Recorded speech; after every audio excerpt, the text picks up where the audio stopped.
یعنی ضروریات سے زیادہ اتنے پیسے جتنے پیسوں سے زکوٰۃ فرض ہوتی ہے اتنے پیسے جس آدمی کے پاس قربانی سے پہلے پہلے آ جائیں اس آدمی پر قربانی کرنا واجب ہے۔ بکرا، چھترا، دمبا 1 سال کا یا دمبا 6 مہینے کا ہو پر اتنا بڑا محسوس ہوتا ہو کہ لگے کہ 1 سال کا ہے، اس کی قربانی ہو سکتی ہے۔ جانور میں کوئی عیب نہیں ہونا چاہیے، اتنا کمزور نہ ہو کہ ذبح جہاں اسے کرنا ہے وہاں وہ چل کے جا نہ سکے، اتنا کمزور جانور نہ ہو، اس کے اندر بظاہر کوئی اتنا بڑا نقص نہ پایا جاتا ہو، کانا نہ ہو، لنگڑا نہ ہو، کوئی اس کی ہاتھ نہ کٹے ہوئے ہوں، ایسا نقص جو واضح ہو۔ بکرا 1 سال کا، گائیں اور بھینس یہ 2 سال کی، اونٹ 5 سال کا۔ اب اس میں یہ ہے کہ ہمارے بہت سارے دوست چونکہ ہم دیہاتی لوگ ہیں تو پوچھتے ہیں کہ دوندا نہیں ہے تو چوگا نہیں ہے، تو یہ ہماری پنجابی کی اصطلاحات ہیں، پنجابی کی۔ شریعت اسلامیہ نے سال بتائے ہیں، یہ تو ہم نے اپنی آسانی کے لیے یا دیہاتوں میں جو ماحول تھا اس طرح کا جانور لیں، خوبصورت جانور لیں۔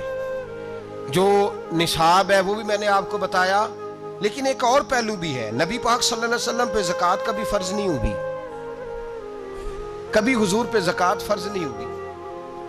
نبی پاک صلی اللہ علیہ وسلم کے پاس اتنا سرمایہ کبھی اکٹھا ہوا ہی نہیں کہ زکوٰۃ فرض ہو، لیکن نبی پاک کے صحابہ فرماتے ہیں کہ مدینے کے 10 سالوں میں اللہ کے رسول نے ہر سال قربانی فرمائی ہے، ہر سال قربانی دی، اور جس سال حضور حج کرنے گئے اس سال اللہ کے نبی نے 63 اونٹ ذبح فرمائے، اور حضور صلی اللہ علیہ وسلم جب اونٹ ذبح کرنے لگتے نا تو صحابہ کہتے ہیں اونٹ خود دوڑ کے حضور کے سامنے آ کے لیٹ جاتا، اور نبی پاک اسے ذبح کرتے اور فرماتے ہیں ایک دوسرے کو دھکے دیتے اونٹ کے، پہلے میں نے جانا ہے ذبح ہونے کے لیے، پہلے میں نے، انہیں پتا تھا کہ جو مصطفیٰ کے ہاتھوں ذبح ہوگا وہ تو دائمی زندگی پا جائے گا، یہاں بھی وہاں بھی زندہ۔ 63 اونٹ ذبح کیے، ایک اونٹ میں کتنی قربانیاں ہوتی ہیں؟ 7۔ اب 63 کو 7 سے ضرب دو گے تو کتنی بنے گی؟ اور پھر نبی پاک صلی اللہ علیہ وسلم نے 10 سال مدینہ منورہ میں قربانی دی، ہر سال۔ اب وہ 63 اونٹ، ایک اونٹ میں 7 قربانیاں، ہر سال یہاں قربانی، اور مولا علی شیر خدا فرماتے ہیں نبی پاک 2 قربانیاں دیتے۔ میں نے کہا حضور 2 جانور ذبح کر رہے ہیں آپ، تو حضور نے فرمایا ایک میری طرف سے، ایک میری امت کی طرف سے، غریبوں کی طرف سے، اور حضرت علی کو حضور نے وصیت فرمائی تو 2 دیا کرے گا۔ یا رسول اللہ صلی اللہ علیہ وسلم میں غلام ہوں، خادم ہوں۔ حضور نے فرمایا علی ایک تو نے اپنی دینی ہے، ایک میری طرف سے دینی ہے۔ 2 قربانیاں، مولا علی نے بھی ساری زندگی 2 قربانیاں دی۔ حضرت علی بھی مال کے نصاب نہیں تھے، اپنا مکان ہی نہیں تھا، کوئی کاروبار نہیں تھا، کئی دن فاقے رہتے تھے، پر قربانیاں کتنی دیتے تھے؟